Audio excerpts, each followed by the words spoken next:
Hi everybody, it's me with another travel vlog. I'm here in Avebury. It's the second time I visited, and I'm starting off at West Kennet, Long Barrow. Stunning tomb from way back in the Neolithic age. It goes way back in the distance, but this is the only part that is open. A lot of it has collapsed down over the years, so it is dangerous. So they've sealed off the end of this, and there's also some candles in there as well to help us see. So I'm going to take you in and have a quick look.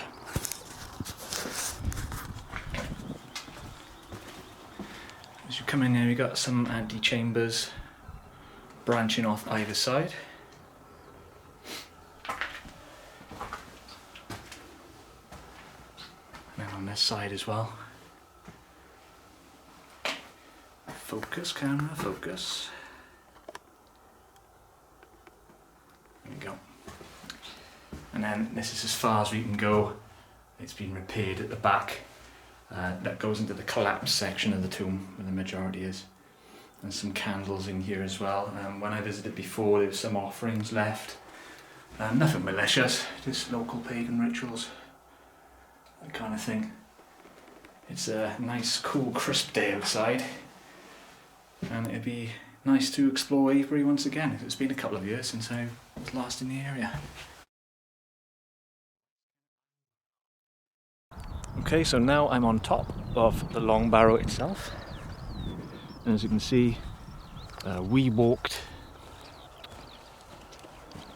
up until roughly this part here where the depression is, and then it actually extends into the distance there. And then to our right, down in the valley, you can see Silvery Hill, which, I may be wrong on this, is a prehistoric burial mound, but that's not accessible to the public. There's a fence going all the way around it, although you could climb it if you were feeling naughty, but I'm not going to be doing that today. And then in that general direction you have the Avebury Stone Circle. Here I am at the other side of the burial mound, so I'm just going to walk you back to the entrance now, so you at home can gauge how big this tomb is. So cue appropriate background music.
We're at the second location now, called the Sanctuary. It's a 35-minute walk from West Kennet, Long Barrow, and I didn't see this the first time I was here. It's the remains of an old stone circle, as indicated by the markers left on the ground, and from the information board you just saw. So it's around about 4,500 years old, and it was all part of the ceremonial complex here at Avebury.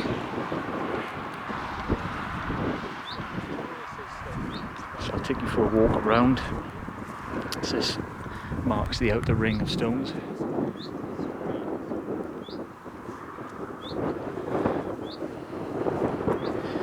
And these red tip stones would have marked the location of wooden post holes. And then we pass into the inner rings, again, which is mostly stone and timber supports, with a largely wooden central structure, I think.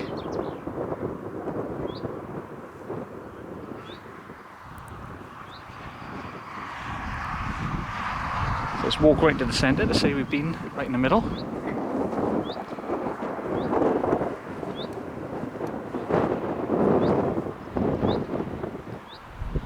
One foot on it. Here we are, central point of the sanctuary.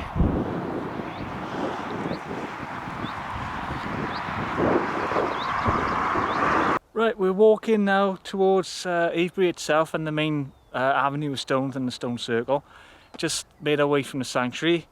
Didn't know what to expect from that really, because I haven't been there before. It was just mainly all the markers of what were the stone rings and the timber post holes as well. So we stopped off and then just to get some shots of this lovely field, which I've taken some pictures on my stills camera. So I'm going to make these flowers pop in post and make the sky look blue. And I may put a preview on screen now.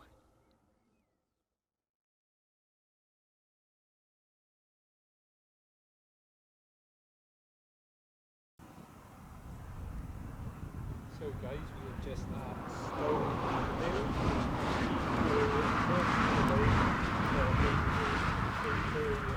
Now we are on the West Kennet Avenue, and this leads all the way to Avebury and the stone circle there, but back in that direction takes you directly to the West Kennet Long Barrow where we started off our trip today.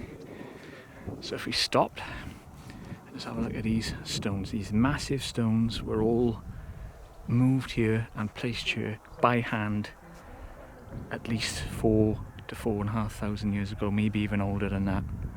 Just staggering the manpower involved and how they were able to move these heavy stone blocks into place. Just amazing. One of those great unsolved mysteries.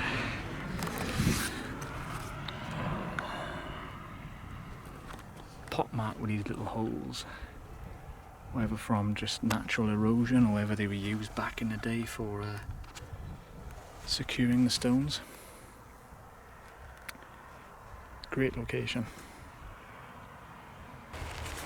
Right, things are taking an interesting turn. It's currently raining here now and it doesn't look like it's stopping, so it's going to be a quick video before the rain completely covers the lens. So we're at the main stone circle itself now in Avebury, and behind each of those large stones there's a few people seeking shelter, which we did for about 5-10 minutes. This ain't stopping for a while yet, so we decided to cut our losses and get our shots done while we can. So as you can see now, there's a line of stones leading down to the main stone circle where the larger stones are, which carries on over the road and into the next field over. Avebury, a very special place, and this all lines up with the processional avenue we were at earlier, West Kennet Long Barrow, and you can just see the top of Silvery Hill sticking out from the top of that ridge there. Amazing location.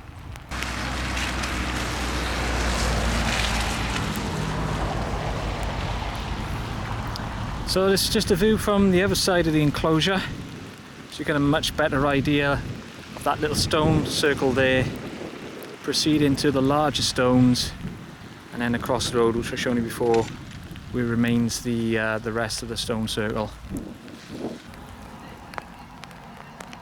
So we made our way through Avebury town itself. We're about to make a return journey back to the car, and the site continues. This is the northern edge of the enclosure. It goes across into that field there and back into that original field in front of the Red Lion. Rain's still coming down, but it's not as heavy as it was. But folks, if I recommend you come here if you've got an interest in like Neolithic history, or just prehistory or history in general. If you park in the West Kennet Long Barrow lay-by, it's free. There's a few other free parking areas around as well. Or there's a National Trust one, which is in the heart of the town, but you do have to pay, or if you're a member, it is free. That's enough advertising for the National Trust. I don't know where I did that, because that's reminiscent of somebody else I know, but we'll see you again soon. Ta-ra. So here we are, closing out with a shot of Silvery Hill. You can walk up to it, but you can't climb it because there are fences all around there, but you can see the various tracks dotted around these slopes there that show people have been up and down it. But I think the history of that is that it was a ceremonial mound, so it may be burials contained within. I'm not sure if any excavations have taken place or what they found if they had taken place. But yep, there we go. We're about 5 minutes away from the car now, where we can get dry because it has finally stopped raining here. So I'll spin that around, close this out. Thank you very much for watching. If you like this video, do the usual stuff, rate, comment and subscribe for more travel logs, urbex videos and just random stuff like that. So thanks very much for watching, and I'll see you again next time.